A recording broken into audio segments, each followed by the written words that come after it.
Assalamualaikum warahmatullahi wabarakatuh. Kembali lagi dengan saya pada pembelajaran kimia. Kali ini kita akan belajar mengenai persamaan termokimia. Masih semangat ya dalam belajar kimia? Oke, langsung saja kita bahas apa itu persamaan termokimia. Jadi, persamaan termokimia merupakan persamaan reaksi yang menunjukkan perubahan entalpi atau kalor dalam reaksi kimia. Ingat ya, dia menunjukkan perubahan entalpi.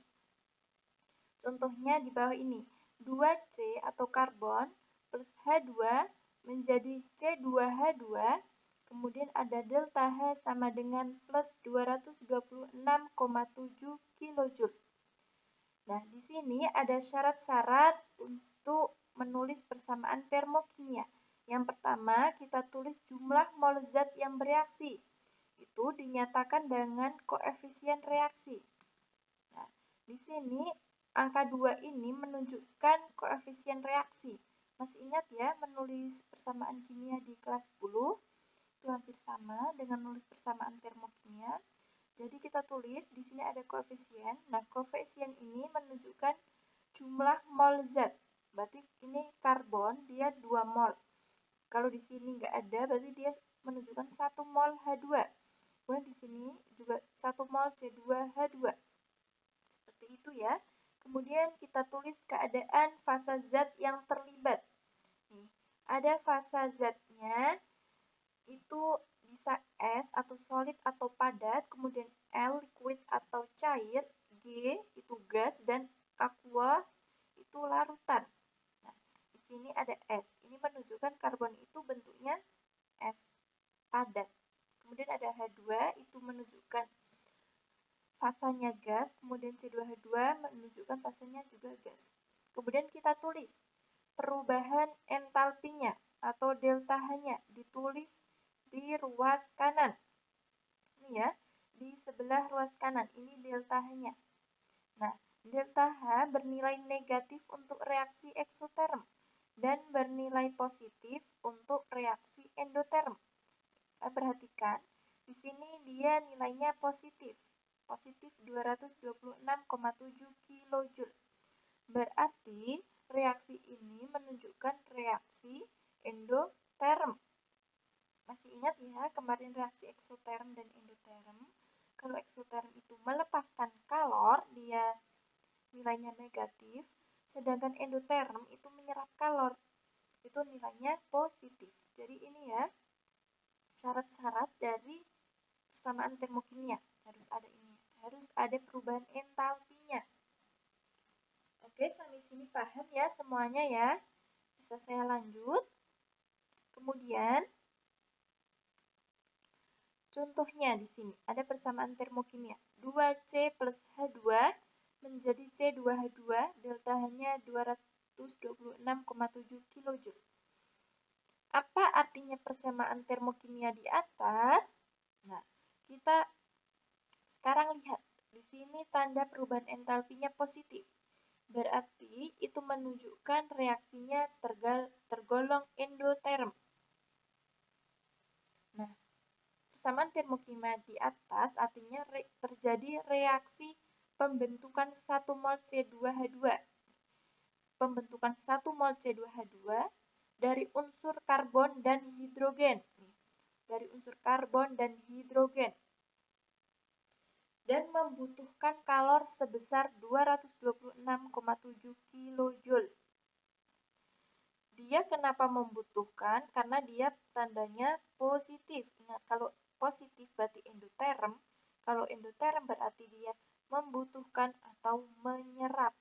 Itu kata kuncinya ya. Kalau bisa ada soal seperti ini. Ingat ya, ini 1 mol C2H2 karena di sini 1. Nah, kalau 2C ini berarti 2 mol. Ingat ya, ruas kiri dan ruas kanan itu harus sama. Jumlahnya, kalau di sini C-nya atau karbonnya ada 2, berarti di ruas kanan juga ada 2. Seperti itu ya. Kemudian, ini ada contoh kedua, ada narasi. pada pembentukan 1 mol air dari gas hidrogen dengan gas oksigen dilepaskan kalor sebesar 286 kJ. Bagaimana persamaan termokimia dari kenyataan di atas? Nah, kita disuruh menulis persamaan termokimianya. Kita cermati, di sini ada kata dilepaskan. Berarti reaksinya tergolong eksoterm karena dilepaskan. Berarti delta H-nya nilainya negatif 286 kJ untuk tiap mol air yang terbentuk. Terus bagaimana persamaan termokimianya? Nah, jadi seperti ini ya. Kita tulis pembentukan H2O dari gas hidrogen. Berarti dari gas hidrogen. Kita tulis hidrogen. Hidrogen itu H, dia tidak bisa berdiri sendiri, harus H2. Begitu pula dengan N2. H2, N2. Seperti itu H2, kemudian plus setengah O2. Nah, O2 ini juga harus tidak boleh O saja, tapi harus O2. Kenapa setengah? Ini untuk menyetarakan. Yang sebelah kanan kan H2O, ini kan 1 mol ya. Ini 1 mol, berarti ini H2O 1 mol. Di sini hanya 2, ini sudah 2. Loh, sini O-nya cuma ada 1, berarti sini O-nya harus 1. Bagaimana biar 1? Berarti dia harus dikali setengah. Setengah kali 2, 1. Seperti itu. Kemudian kita tulis delta H-nya, perubahan entalpinya. Minus 286 kJ. Minus ya, karena dia tergolong eksoterm, karena dilepaskan. Oke, sampai sini paham ya semuanya ya? Ini nanti kalau ada yang belum paham, boleh ditanyakan pada saya.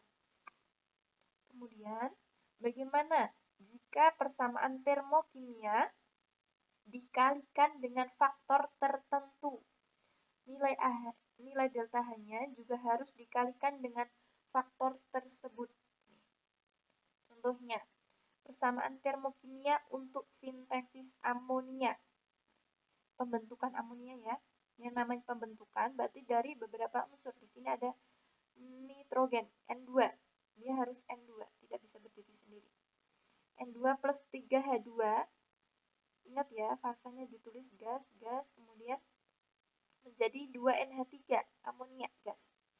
Delta H-nya minus 91,8 kJ.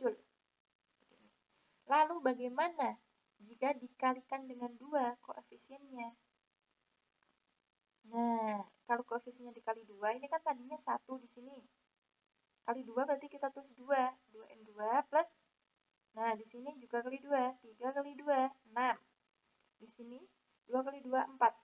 Nah, kalau koefisiennya dikali, otomatis delta H-nya perubahan entalpinya juga dikali 2. Awalnya minus 91,8 kJ. Kemudian yang bawahnya juga dikali 2. Menjadi minus 183,6 kJ. Oke, ingat ya sampai sini ya. Semuanya masih paham ya? Nah, kemudian jika persamaan termokimia arahnya dibalik, maka nilai delta hanya berubah tanda. Perhatikan contoh di bawah ini. Ada persamaan termokimia untuk pembentukan amonia. Sintesis pembentukan amonia ya. Nah, yang namanya pembentukan itu pasti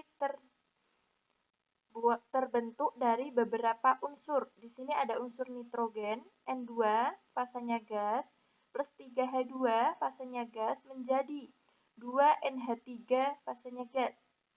Terus perubahan entalpinya minus 91,8 kJ.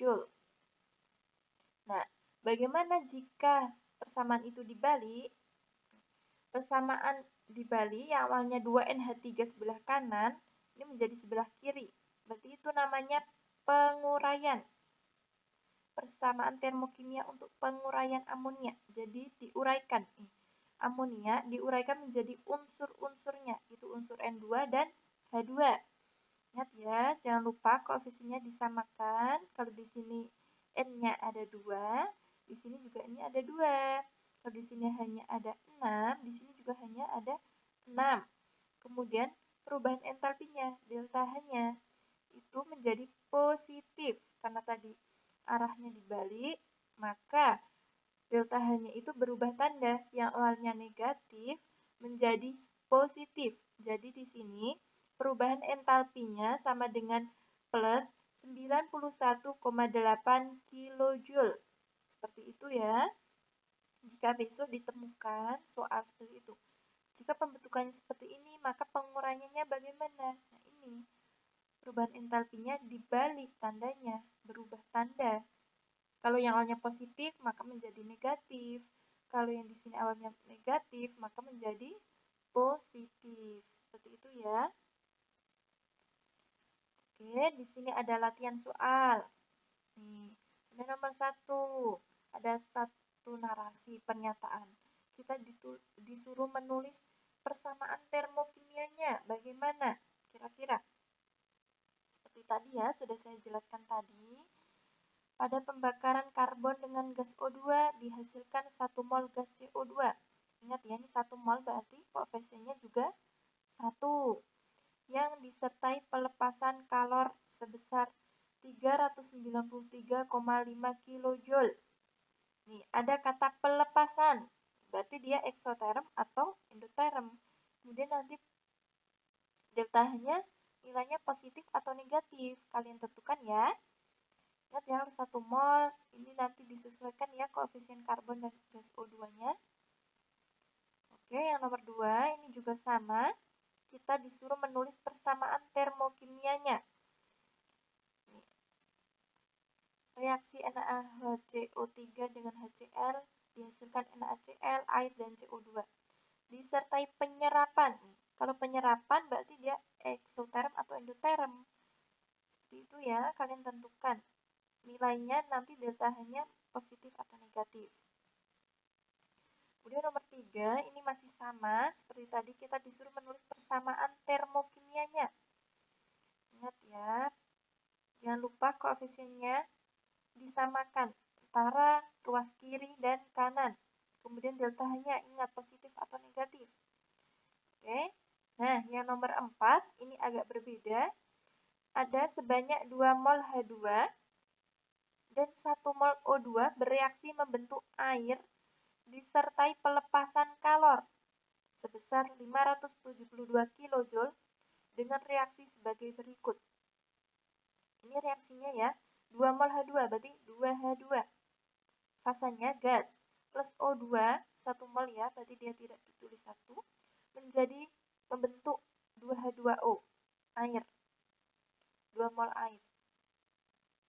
Delta H-nya minus 572 kJ. Kenapa minus? Nah, negatif karena dia di sini ada kata pelepasan, berarti dia melepaskan, berarti eksoterm. Oke, ingat ya karena di sini hanya ada 4, di sini juga hanya harus 4. Jadi ini tambah 2 di sini di depan. Harusnya kan H2O. Untuk menyetarakan maka ditulis 2. Nah, soalnya tuliskan persamaan termokimia untuk pembentukan 1 mol air. Kalau di sini kan 2 mol, ya kan? Nah, lalu bagaimana jika 1 mol air? Persamaannya bagaimana? Tadi sudah ya saya jelaskan di depan. Biar hasilnya 1 mol air itu bagaimana? Nanti delta H-nya juga berubah nilainya. Kemudian bagaimana persamaan termokimia untuk penguraiannya? Ingat, ini pembentukan. Berarti kalau penguraiannya bagaimana? Untuk 1 mol air. Saya sudah jelaskan tadi ya di depan ya. Oke, nah